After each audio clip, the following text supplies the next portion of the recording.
বৃষ্টি ভেজা দিনে ভাজা খেতে ইচ্ছে করে, তাই আজকে সাবুদানার বড়া বানাচ্ছি। তার জন্যে 1 বাটি সাবুদানা নিয়ে নিলাম।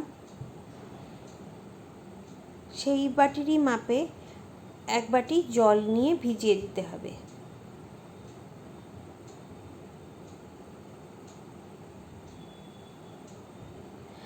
একটু লবণ দিচ্ছি, আলু সেদ্ধ নিয়ে নিয়েছি, তাতে একটু লবণ দিলাম।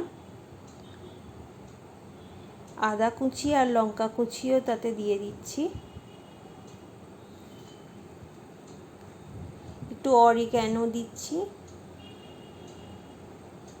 আপনাদের ইচ্ছে মতন আপনারা মশলা দিতে পারেন। এই আলু যে মাখবেন পুরটা তাতে। এবার সাবু দিয়ে দিলাম। এবার ভাজা মশলা একটু দিয়ে দিব এই মাখাটাতে।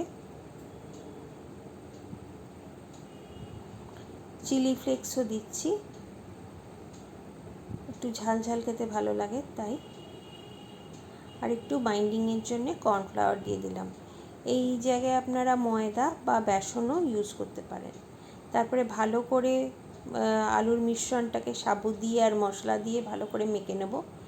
মেখে নিয়ে এরকম গোল গোল আকারে প্রথমে লেচি কেটে নিয়ে সেটাকে একটা প্লাস্টিক প্যাকেটের মধ্যে দিয়ে চেপে চেপে বড়াটা তৈরি করে নেব। দেখুন আমার বড়া তৈরি হয়ে গেছে। এবার বড়াটাকে তুলে নিয়ে তেলে হালকা হাতে ছেড়ে দিতে হবে। আমার এই একটা একটা করে বড়া ভাজা হয়ে গেল। লাল লাল করে ভেজে নিলাম আমি। এই বড়াগুলো বেশ মুচমুচে খেতে হয়, আর নিরামিষ, যেহেতু আজকে মঙ্গলবার সেই জন্যে নিরামিষ বলে নিরামিষ বড়া বানালাম। এই আমাদের ইভিনিং স্ন্যাক্স রেডি।